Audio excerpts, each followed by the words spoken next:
Hello friends, कैसे हैं आप लोग। उम्मीद करता हूँ आप सब बढ़िया होंगे और आपकी तैयारी बढ़िया चल रही होगी। देखिए, आज के इस वीडियो में अपन एनालिसिस करेंगे एमपी पुलिस कांस्टेबल के फाइनल एक्सपेक्टेड कट ऑफ की। तो इसके लिए अपन सहारा लेंगे फॉरेस्ट गार्ड का जो रिजल्ट आया इस पे कि पिछला कट ऑफ क्या था, अभी करंट मतलब पिछला मतलब 2020 में जो एग्जाम हुआ था उसमें कट ऑफ कितना था, अभी कट ऑफ कितना है, मतलब वो जो कट ऑफ में गिरावट देखने को मिली है। और आपको ये पता है कि फॉरेस्ट गार्ड में भी सिनेरियो क्या बना है, कैसे क्या माहौल चल रहा है, और कुछ एक आध दो कैंडिडेट के आपने नंबर वगैरह भी देखे हैं और मतलब मेरे बिना कहे आप समझ जाइए। तो इसके बाद भी कट ऑफ में गिरावट देखने को मिली है, तो इसकी वजह क्या है और ये कट ऑफ गिरावट क्या पुलिस कांस्टेबल में भी देखने को मिलेगी, ये अपन समझेंगे। तो देखिए, मैंने फॉरेस्ट गार्ड, जेल प्रहरी और एएसजे यानी असिस्टेंट सुपरिटेंडेंट ऑफ जेल, इन तीनों को कट ऑफ लिख रखा है। फॉरेस्ट गार्ड चूंकि आपको पता है कि ये जिलेवार भर्ती होती है, तो इसमें क्या है, हर जिले का कट ऑफ अलग अलग जाता है। तो कहीं पे यूआर का कट ऑफ 75 भी गया, 76 भी गया, 77 भी गया है। ईडब्ल्यूएस में मतलब यूआर में लास्ट कट ऑफ 82 था, ईडब्ल्यूएस कहीं कहीं 89 भी गया है। तो इससे अपन तो अंदाजा नहीं लगा सकते, मैंने आपको बस एक ओवरव्यू के लिए लिख रखा था ये। आप इन दोनों को देखिए। अब ये एएसजे यानी असिस्टेंट सुपरिटेंडेंट ऑफ जेल इस बार पहली बार भर्ती हुई थी। इसमें कुल पोस्टें 40-42 के समथिंग थी। मेरी उम्मीद ये थी कि फाइनल कट ऑफ लगभग 88-89 के आसपास जाएगा यूआर का, लेकिन आप देखो कि 84.64 यानी लगभग 84.5 नंबर अपन कह सकते हैं इसमें सिमट के रह गया। ठीक है, ऐसे ही आप ईडब्ल्यूएस का देखिए, ओबीसी का देखिए, एससी और एसटी का भी आप देख सकते हैं। मतलब जैसे कम भर्ती थी, पोस्ट अच्छी थी, 3600 ग्रेड पे 3 स्टार की थी, तो कट ऑफ जैसे अपन सोच सकते हैं कि थोड़ा ज़्यादा जाना चाहिए था, वैसा कट ऑफ गया नहीं है ना। इसके पीछे एक वजह तो ये कि फिजिकल टफ था, दूसरी वजह ये है कि अब पहले की तुलना में पेपर का जो स्टैंडर्ड है ना वो बढ़ गया है। इस वजह से इतने ज़्यादा मतलब हाई स्कोरिंग पेपर सेट अब बन नहीं रहे हैं। ऐसे ही आप जेल प्रहरी में देखेंगे, यूआर का कट ऑफ गया है 75.1, माफ़ कीजिएगा। मुझे याद है जब मेरा सिलेक्शन हुआ था 2020 में, तब यूआर का कट ऑफ गया था 81.99। आप एक बार देख लीजिएगा, मतलब समथिंग 82 नंबर के आसपास गया था। आप ये देख सकते हैं, इसको 75 मान लें, इसको 82 मान लें, तो आप खुद समझ सकते हैं कि 7 नंबर का अंतर देखने को मिला, गिरावट वाला, है ना। 2020 में भी ऐसे 226 के आसपास वैकेंसी थी, इस बार भी वही मतलब 220-21 के आसपास समथिंग वैकेंसी है। सेम वैकेंसी, सेम एग्जाम, लेकिन कट ऑफ में 7 नंबर का अंतर, ये अपने आप में थोड़ा सा गौर करने वाली बात है। ऐसे ही आप जेल प्रहरी में ईडब्ल्यूएस से शायद किसी का सिलेक्शन हुआ नहीं है, क्योंकि ईडब्ल्यूएस का कट ऑफ दिया नहीं था। अब मुझे नहीं पता, मैंने तो इसलिए मैंने इसको नहीं लिख रखा है। ऐसे आप देखेंगे ओबीसी का 75 मतलब लगभग 74.43 यानी 74.5 नंबर। ऐसे ही एससी का 68 और एसटी का आप देख सकते हैं कि 60.64 गया है, मतलब एसटी का तो और भी कम कट ऑफ गया। तो ये जो कट ऑफ में ये अपन को डाउनफॉल देखने को मिला है, ये केवल एक एग्जाम की बात नहीं है, ये सारे एग्जाम में आपको देखने को मिलेगा। अभी जैसे आप टीओ का भी देखेंगे तो बहुत हाई कट ऑफ टीओ का भी नहीं गया है। ठीक है, तो यही चीज अपन अब इधर समझेंगे कि पुलिस में आखिर ऐसा क्या सिनेरियो बनने की संभावना है, जैसा कि फॉरेस्ट गार्ड और जेल प्रहरी में देखने को मिला है। तो मैंने एक वीडियो बनाया था अभी लगभग 1 महीने पहले पुलिस के फाइनल कट ऑफ के ऊपर। तो मैंने उस पर बताया था कि आपका कट ऑफ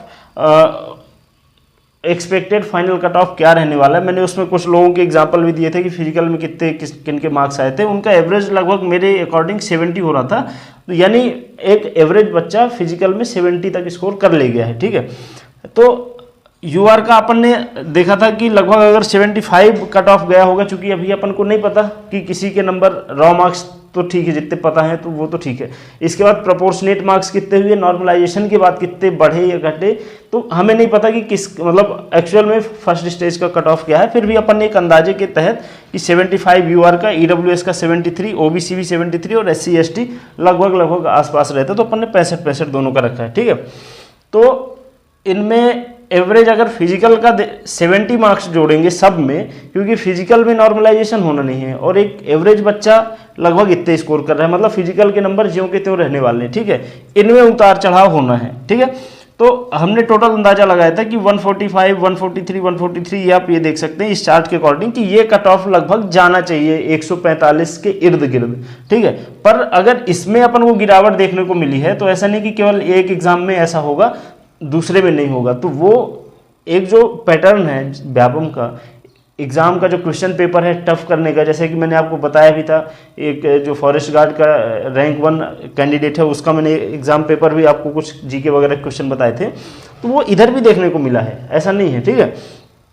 तो यहाँ भी वही डाउनफॉल देखने को मिलेगा। तो अब आप समझिए कि इसके बिहाफ पर यहाँ पे कट ऑफ में आपको अंतर देखने को मिलेगा। और एक चीज़ और समझिएगा, इसका एक आध दो कारण ये भी कि जैसे अभी एसएससी जीडी का जो है तो रिजल्ट वगैरह आया है बच्चों का, एसएससी जीडी में हुआ है। अब आप समझिएगा कि लोगों के पास अब ये चूंकि एक ही लेवल के एग्जाम हैं, जिनने बेसिक तैयारी कर रखी वो ये भी क्वालिफाई करेगा, ये भी क्वालिफाई करेगा और इधर भी जाएगा, ठीक है। ऐसे ही अभी यूपी पुलिस का भी फिजिकल वगैरह कंप्लीट हो गया है शायद,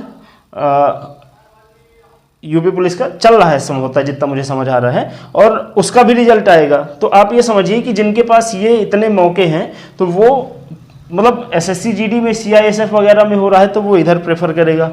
फिर इनके बाद एसएससी जीडी में नहीं हो रहा, फॉरेस्ट में हुआ या कि जेल में, एमपी पुलिस में हुआ और यूपी पुलिस में हुआ, और यूपी के बॉर्डर वाले क्षेत्रों का है मध्य प्रदेश का निवासी तो वो यूपी पुलिस प्रेफर करेगा क्योंकि यहाँ पे सैलरी अलाउंसेस वगैरह ज़्यादा है। तो इन सब से ना कट ऑफ में बहुत ज़्यादा होच पोच देखने को मिलेगा। तो उसी सारे एनालिसिस के अकॉर्डिंग मेरा जो अब अनुमान है वो ये कह रहा है कि जितने कट ऑफ अपन ने कैटेगरी वाइज एक्सपेक्ट किए थे उन सब में 5-5 नंबर आप माइनस कर सकते हैं, क्योंकि ये तो 5-5 नंबर जो अंतर आपको देखने को मिलेगा वो व्यापम के एग्जाम की वजह से, जैसे फॉरेस्ट गार्ड में अंतर देखने को मिला था, है ना। एवरेज अपन ने देखा था कि 2020 में ये यूआर का जेल प्रहरी का कट ऑफ 82 गया था, अभी ये 75 में आके रुक गया, ठीक है। तो ऐसे ये 5-5 नंबर का अंतर देखने को मिलेगा। इसके बाद कोई अगर डिफरेंस देखने को मिलेगा तो वो इन चारों एग्जाम के आपस में, मतलब किसी का किसी और में हो रहा है तो दूसरा ज्वाइन नहीं कर रहा है, ऐसे करके, तो इस वजह से देखने को मिलेगा। तो आप ये समझिए कि यूआर से अगर किसी बंदे के अभी अपन इसको 75 को 70 करेंगे, है ना, तभी ये 140 होगा, क्योंकि फिजिकल में जिसके जितने स्कोर हैं वो वैसे ही रहने वाले, उसमें नॉर्मलाइजेशन नहीं होना। तो मतलब ये जो अपन 5 माइनस कर रहे हैं वो इधर कर रहे हैं कि 70 मान के चल रहे हैं, तो फिर उसका 140 में फाइनल सिलेक्शन होगा। ऐसे ही ईडब्ल्यूएस का है तो उसका 138 में, ओबीसी का हो रहा है तब भी 138 में, एससी और एसटी 130 में। अब आप समझिएगा इनमें ये 5 नंबर अपन ने एग्जाम के टफ होने की वजह से कम किए हैं। नॉर्मलाइजेशन के बाद हो सकता है इसे 140 वाले की 130 रह जाएं, या कि कोई 125 वाला है वो 135 में आके और एससी एसटी से सीट लेके जाए, है ना। तो वो जो नॉर्मलाइजेशन का खेल है वो फंडा अलग है, थोड़ा सा समझिए ये चीज़ें कॉम्प्लिकेटेड हो रही हैं। पर आप ये समझिएगा कि किसी बंदे ने अगर पेपर दिया है, ठीक है, और फिजिकल भी दिया है, भले उसके कितने भी नंबर हैं, अगर उसने एग्जाम और फिजिकल दोनों दिया है, दोनों का मिला के उसके 130 या फिर 130 प्लस इस रेंज में है, तो वो अपने आप को एक मतलब संभावित कैंडिडेट के रूप में देख सकता है, अपनी आंखों में, अपने मन में एक उम्मीद ले रख सकता है कि नॉर्मलाइजेशन में अगर थोड़ा बहुत बढ़ जाएंगे नंबर तो फाइनली सिलेक्ट हो जाएगा। क्योंकि आप ये समझिए ये नॉर्मलाइजेशन का खेल इतना मतलब जादू भरा वाला हो गया है कि पता ही नहीं चलता कि कौन बंदा अंदर है और उसको बाहर कर दिए, कौन बाहर है वो अंदर हो गया। तो चूंकि प्रोसेस है नॉर्मलाइजेशन, ठीक है, अब जैसा जो है एक्सेप्ट करना पड़ेगा। तो अगर किसी के 130 है, मैंने एक पिछला वीडियो बनाया था उसमें बताया भी था कि किसी के 130 या उससे अधिक है, तो आप अपने आप को रेस में शामिल मान के चलो। कुछ लोगों ने हालांकि कमेंट किए थे कि नहीं 130 नहीं जाएगा, ये वो 3-5, हमें उन सब से मतलब नहीं रखना है। आप ये समझिएगा मार्केट में इतने ऐसे ऐसे आपको लोग मिलेंगे जो आपको बहकाएंगे, नहीं इतना नहीं 150 जाएगा, 160 जाएगा, हमें उन सब से कोई भी मतलब नहीं रखना है। आप फैक्ट देखिए कि सच में नॉर्मलाइजेशन में लोगों के बढ़ रहे हैं। मैंने बहुत सारे लोगों के देखे हैं इसी बार कि 65 हैं, नॉर्मलाइजेशन में बढ़ के 75 और सिलेक्ट हो गया। कहाँ 65 कहाँ 75, यहाँ भी तो देखने को मिलेगा ना। अगर फॉरेस्ट गार्ड और इसका एग्जाम अगर 20 दिन चला था तो यहाँ पुलिस वाला तो मुझे लग रहा है 40 दिन चला था, तो यहाँ तो और ज़्यादा नॉर्मलाइजेशन होगा। तो इस चीज़ को आप समझिए, अगर आप 130 या उससे ऊपर हैं तो आप सिलेक्शन की रेंज में हैं। अगर नॉर्मलाइजेशन ने थोड़ा सा आपके साथ मतलब है ना उपकार कर दिया, नंबर आपके बढ़ गए, तो आप फाइनली सिलेक्ट हो सकते हैं। तो उम्मीद करता हूँ कि वीडियो आपको ठीक लगा होगा। रही बात आपके रिजल्ट की, तो रिजल्ट भी जल्द ही आएगा, थोड़ा हो सकता है इस महीने, तो अब वैसे बचे ही कितने 3-4 दिन तो बचे महीने के, जनवरी में आपको रिजल्ट 100% देखने को मिलेगा। तो आप लोग मतलब ठीक है, अभी तो अब क्या ही किया जा सकता है उम्मीद के अलावा, पर वेट करिए, बहुत जल्द रिजल्ट आपके सामने होगा। उम्मीद करता हूँ वीडियो ठीक लगा होगा। जो भी चैनल पे नए हैं चैनल को सब्सक्राइब कर लीजिए। मिलते हैं अगले वीडियो में, तब तक अपना ख्याल रखिए। नमस्कार।